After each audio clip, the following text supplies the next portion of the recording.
Marinaro, the Sick Podcast, and what a hockey show we have for you today, Montreal Canadiens fans. It's a pleasure to be joined by former Montreal Canadiens goalie coach Stéphane Waite. Good afternoon, Stéphane. Good afternoon, Tony. Thank you for doing this, Stéphane. When I say former Canadiens goalie coach, how much does it hurt? Yes, that's hurt. That still hurt. I've been with the Montreal Canadiens for almost 8 years.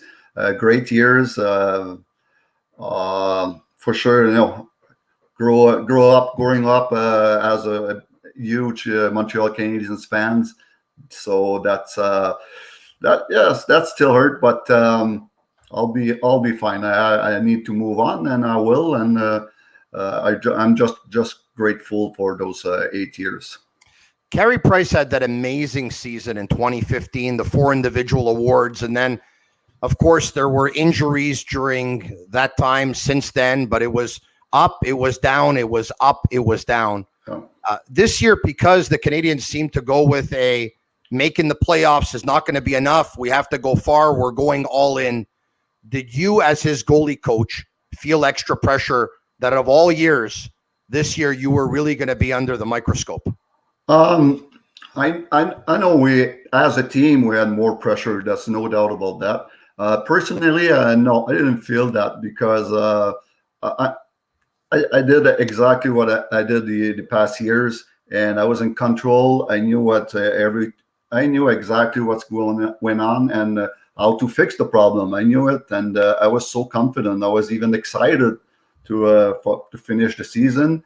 And no, honestly, I didn't feel personally more pressure than I put on my shoulder by myself. So, okay. At the time of your firing, half of his starts, he had given up 4 or 5 plus goals, 4 plus goals per game, I believe. His numbers clearly were not good. They were anywhere between 50th and 60th in the National Hockey League for goals against average and save percentage. Stéphane, help me try and understand this. How do you explain a goalie that has that much talent have stats that were that bad? Oh, there's a lot of things. I think we start, every goalie's got sometimes that's got a stretch where he's maybe lost his confidence a little bit. You start guessing, you start cheating, you start want to do too much.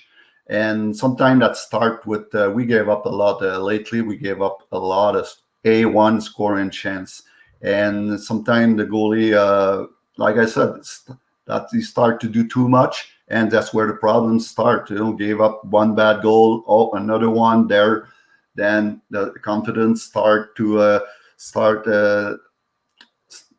be an issue right now, and you have to come back to the basis.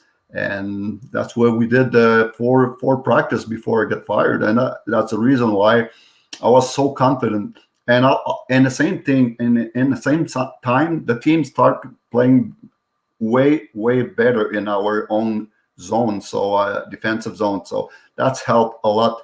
Any goalie in the world is going to be better if you play well in front of him. And I don't want to say that's because of the team didn't play well in front of him, but that was an issue. And with Dominic, I was so confident that he's gonna fix that. And at the same time, I'm gonna fix my goalie. So, but unfortunately, so that's another reason, Tony, as Carrie is not used to play one game out of 2, and we knew that, and that's an adjustment for him. So, and I knew in March and April, Carrie's gonna play more often, 2 games out of 3.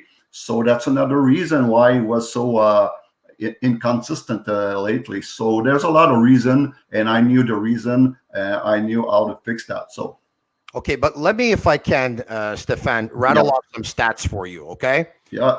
2017 goals against average 20th, save percentage 23rd. Yeah. That's very good considering that there's goalies that have better stats but don't play a lot of games. Okay, so that's very good. 2018 64th. And 70th. 2019 bounces back 17th and 20th. 2020 last year 38th and 40th. Now he had a good play in versus Pittsburgh. Everyone understands that, but You're saying the fact he wasn't used to playing a lot of games, that hurt him. Last year, he played more games. He played too many games last year. So, yeah. Okay, so if he plays too many games, it hurts him. If he doesn't play enough, it hurts him. I need a perfect. To me, I need a perfect. That's that's a fine line between too much or not enough. And I know that's you can't. That sounds. Hey, he's never happy, but I was honestly, I thought he played too much last year, too many games, and this year the perfect ratio is 2 out of 3, and that's what he's gonna start to have right now. So explain that to me, and I get it. That last year the Canadians didn't have great backup goaltenders, and they needed to play Carey Price more often if they were going to have a chance at the playoffs. I understand all that, but please explain to me and everyone listening and everyone watching. It's the Sick Podcast. Yeah. And you can follow us on Instagram and on Facebook at the Sick Podcast. Like it and share it with your friends. Explain to me who has the final say, who's going to start in goal. Final say is always the head coach. Always the head coach. But I'll tell you, 95% of the time we're on the same page for goalies and the head coach, goalie coach, myself and the head coach. But the final decision, that's always the head coach. There's no doubt about that. If 95% of the time you and the coach agreed on how many games he would play, but now you're telling me that he played too much last year, did you feel like you had no other choice? Did the plan change as you went along? Yeah, we had no choice last year, and we all knew, Mark, Claude, and I. We all knew that Carrie was playing too much, but you fight for the playoff spot, so that's not the perfect world. You have to play your number one, especially if your backup struggle. You have to play your number one, even if you knew that there was too many games. I'm going to get back to this in just a second, but the week before you were relieved of your duties, Claude Julien and associate coach Kirk Muller were relieved of theirs. Did you feel at that time that you may have been in trouble with your job? No, not at all. Not at all, for the same reason I told you before. I knew I was in control. I knew Carrie was with me. I know I had his focus, his attention. I had solutions, and I was so confident, like I said before, that that team's going to be going to play very, very well defensively. And I was so confident about everything. So honestly, I didn't expect that. So you're up 2-1 versus the Ottawa Senators at the end of the second. Yeah. And as the story goes, Marc Bergevin walks into your loge. And please tell us what happened next. Yes, it was 1 minute into the third period, and he came in my suite, and he just he looked at me. I said, "What's going on, Burge?" I thought maybe he got an information to me to translate to the bench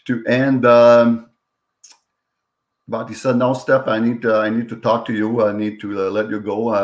I need a new voice for Carrie, and I feel that's I need to do it right now because that's a short season, and I need the Carrie to something happen to him right now." And he said that I just got the Sean Burke's coming, and thank you very much for the 8 years, and that's it. That was a very short talk. And you said what? Well, I said, first of all, I said, "Are you serious?" I thought he was joking. I said, "Burge, I know exactly what's the problem, and already in that game, I saw some adjustment to Carrie was more in control. He was too busy as a goalie before that, and we fixed our little things." Said, "Burge, I know exactly what I'm doing. I'm gonna fix that. You asked me a week ago that was my job to fix Carrie, and I had solution." But he said, "No, Stefan, I made my decision. That's my final decision, and thank you very much." So that was it. There was a report that said if I don't get Carrie back on track that Marc Bergevin said that he's next. Is that accurate? Yeah, he said I might be the next if Carrie doesn't have a good end of season and good playoff. I might be the next one. So I feel that I need to make that move. The next day on a Zoom call, Marc Bergevin told members of the media that he did it at the end of the second period or 1 minute into the third because he thought it would be easier for everybody. There has since been some criticism of the timing of the decision around the National Hockey League, saying it's mid-between periods, the Montreal Canadiens way, probably shouldn't be done. I, at one point, too, I it kind of irked me the wrong way, but when you look back now, does it upset you the way it was done, that it was done a minute into the third? No, not at all. I was very surprised.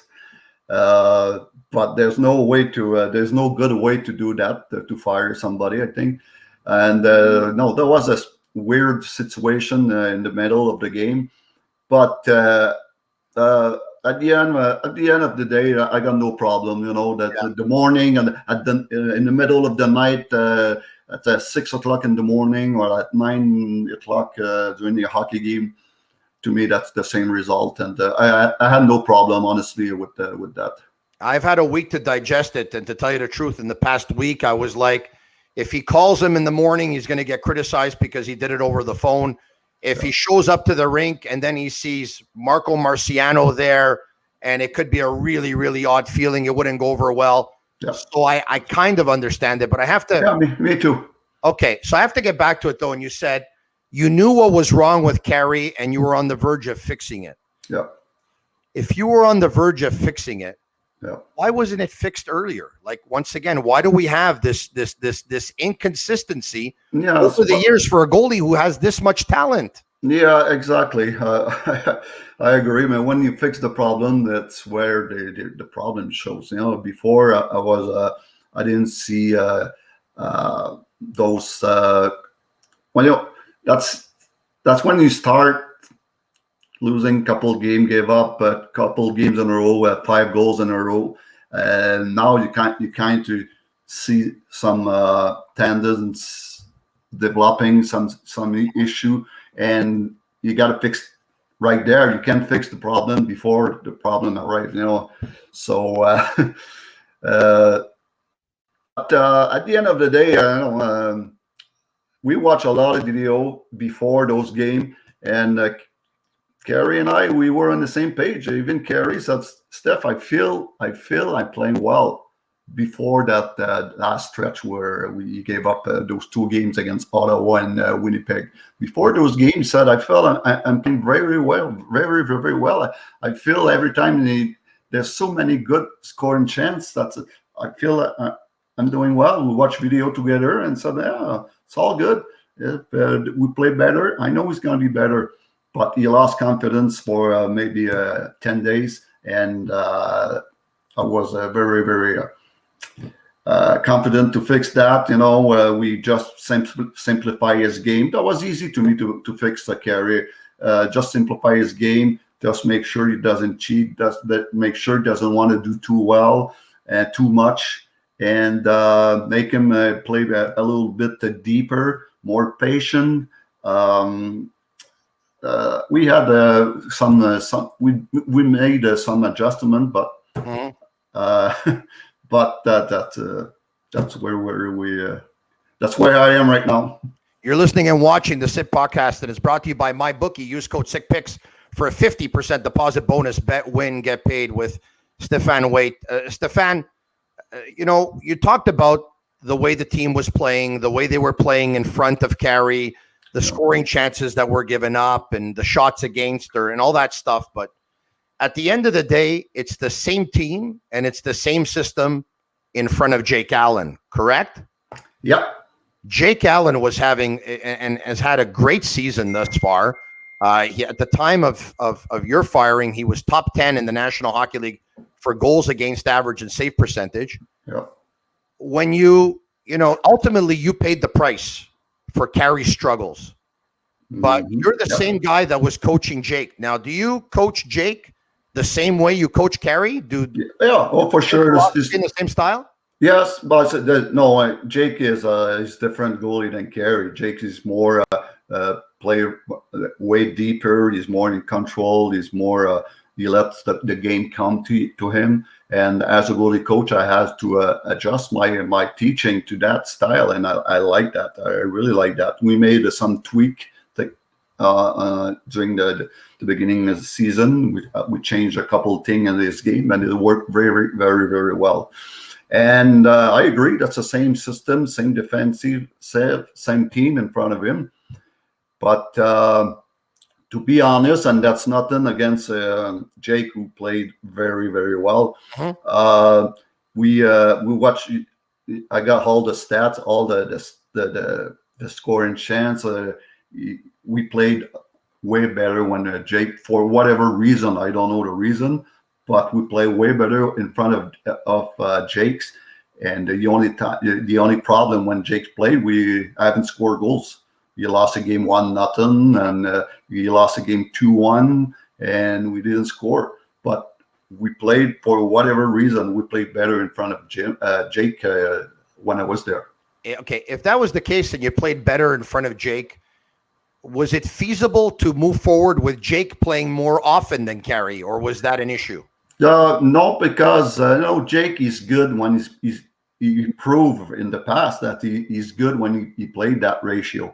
When he become the go-to guy, Jake didn't never be the able to step up his game to the next level. That's why he's the perfect backup here, and we didn't want to change that. And in same things, we want to get going Carrie, so he needs to play. So that was our dilemma. No, Jake, that's 1 game out of 3. That's a perfect ratio for him, and he's going to be very, very good at it. And it has to stay like that. And for Carrie, 2 game out of 3 will be this perfect ratio too, and that's the what we want to accomplish. So I'm Marinaro. He's Stefan Waite, and go to sportbuffshop.com for all of your officially licensed sports apparel and more. Use code SICKHoodies15 for 15% off on all your hoodies. Licensed sports apparel, of course. We're talking Montreal Canadiens hockey, and we're talking Carey Price. Carey Price's injuries, there's been a couple over the course of his career, and it seems to me, and you can correct me if I'm wrong, that Carey's never he's not the Carey that he used to be prior to the injuries. Is that fair? Yeah, that's fair. That's fair. Yep. I think that's normal. He got hurt a lot everywhere. Hips, knees, he got back, ankle, and so no, he's pretty banged up. That's a reason why we got to. When he played too much, he's not the same. Without being an expert at the position, because obviously I'm not and you are, but Carey over the past couple of years, it seems to me, has been dropping to his knees. And even when the puck is outside of the zone, sometimes it almost seems like he's in relaxation mode or taking away some stress off it. I don't know if that's accurate or not, but was that to relieve some of the stress of maybe standing up or on his knees to actually take a little bit of a breather? Can you begin to explain that to me? No, that was just a relaxing thing. So there's nothing to do with the injuries or no, not at all. Okay, so Carey, if he plays too much, it's not good. If he doesn't play enough, it's not good. Not good. He's had his share of injuries. So what's the ideal work ratio for Carey Price with everything that we know? The perfect world right now, that's like I said, that's Carey's gonna in the 82 season game. To me, that's he play between 50 and 55 games. That's a perfect ratio, not more. And you got a good backup who can play between 25 and 30 games. That's the perfect setup, and with a good backup. And you enter the playoff with a Carey Price who's fresh mentally and physically, and go for the cup. You talked about his confidence that it dipped, Yep. and so clearly, like I said, you were getting the job done with Jake Allen. You mentioned that he's a different goalie. Yep. With Carrie, you mentioned the team wasn't quite playing the same way in front of him. So you said there's a confidence issue. In your discussions that you had with Carrie, did he tell you, Stefan, right now, my confidence is low? Because you said he had told you that at one point he thought he was playing well, but you probably thought he lost confidence for about 10 days. Yes. During that time, did he speak with somebody? What was done to try and get him back in a good mental state and get his confidence back up? Was there anything that was done in that respect, or was he just left alone? No. But he was working with me every day. We sat down in Winnipeg. I remember we sat down and said, "Okay." He told me, he said he didn't say I lost my confidence. He just said, "Now I'm thinking too much." So that's what he said, and I knew it. I knew Carrie enough to say that when he starts thinking too much, that's because that's everything. That's he's thinking about one or two or even three options instead to just focus on the puck carrier and keep his game simple. And the way we want to fix that was first of all, he didn't play for 5 days. Jake played the last game in Winnipeg. We practiced for 3 days and didn't play for basically 5 days. So that was good for him just to clear his mind. I asked him to think about something else than hockey. He loved to watch his game and rewatch his game maybe 2 and 3 times. That's kind of overanalyze. You just just clear your mind, think something else of the hockey. We personally together we watch. I just asked him, say, okay, we'll simplify your game. You're gonna play a little bit deeper. Your recovery, your movement, side to side movement, gonna be way shorter. So way in control, way more patient, more square. So that's make his game easy. Just make your game easy, physically and mentally. And he bought that. He said, "Steph, that you're totally right." And we practice with those adjustments, and he felt good. And Monday he felt very good in practice. And Dominic came to me. He said, "All right, you think Carrie is ready to go, or you want to wait a couple of days?" So no, he's ready to go. He feel good. He want to play, and he's back. He's back. He want to play. So Dom said, "Okay, Steph, we'll go with Carrie," and he played well. A couple of more minutes with former Habs goalie coach Stefan Waite. So much appreciate your time this afternoon. Carrie's in year 3 of an 8-year, $84 million contract with a no movement clause. Do you think that contract, Montreal, the goalie of the Montreal Canadiens, probably the hardest job in all of hockey, just came with maybe too much pressure? Do you think the contract is overwhelming for him? That's I don't know what the answer to that, but that's for sure. That's come with a lot of pressure, and he has to live with that.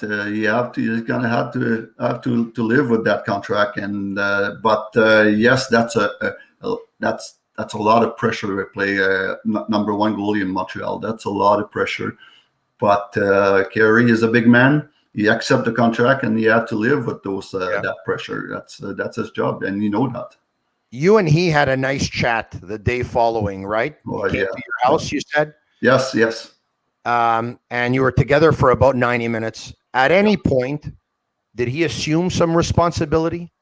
Yes. But he said he was very sorry. He didn't see it come to. He was. I felt him in a little shock for him. He was shaky, and he repeat me a couple of times. Says, "Steph, I'm sorry. I feel guilty. I feel that's my fault, and I'm so sorry." But I got no problem with Carrie. He didn't. I knew he was with me till the end, and that's, to me, that's not his fault. That's our fault. We work together, and I paid the price, and I accept the situation. I'm sure you've played this story over and over in your head, Stefan, and have asked yourself, is there anything that you could have done differently?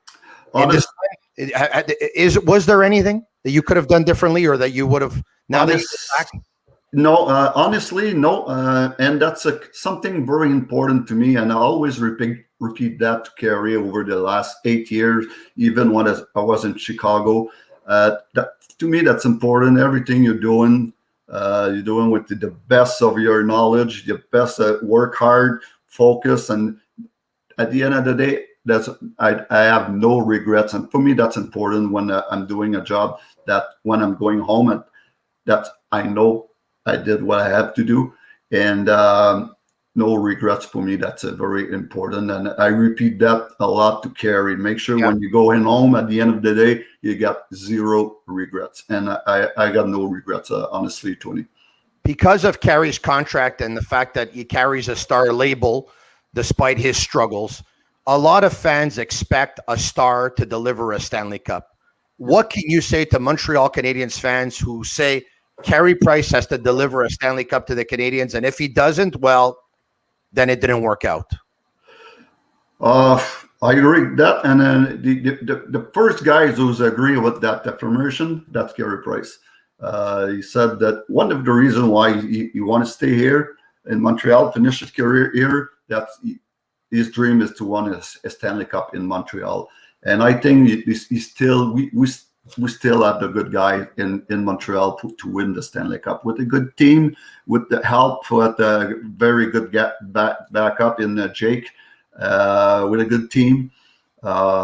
He's the guy to win the cup in Montreal. And Carey Price, in the last couple of years, he's playing if he was playing for Tampa Bay or for Pittsburgh or for Chicago Blackhawks, he'll win those cup with those teams any time of the day. So no, he's still the guys. The fans should be confident. That's he's the guys if you want to bring the cup back in Montreal. Lastly, Kaden Primo going forward, how good can he be? He will be very good. We exchanged a couple texts last week together. He thanks me for everything. We spent a lot of time together in the bubble last summer, and he reminded me so much Corey Crawford out in Chicago. He's the same size. He's the same kind of technique, same style goalie, same demeanor, same character, calm. He's to me, he's going to be a Corey Crawford, and Corey Crawford has a great career in Chicago, and he's the same kind of a goalie. He was my project, but unfortunately, I won't be there when he'll play in Montreal. But he'll have a good career. The key word for Kaden Primo is patient. Be patient. Be better every day. Play a lot of game in the minors, which is good for him, and would like him to play close to 200 games in the minors. That's good for him, and be patient.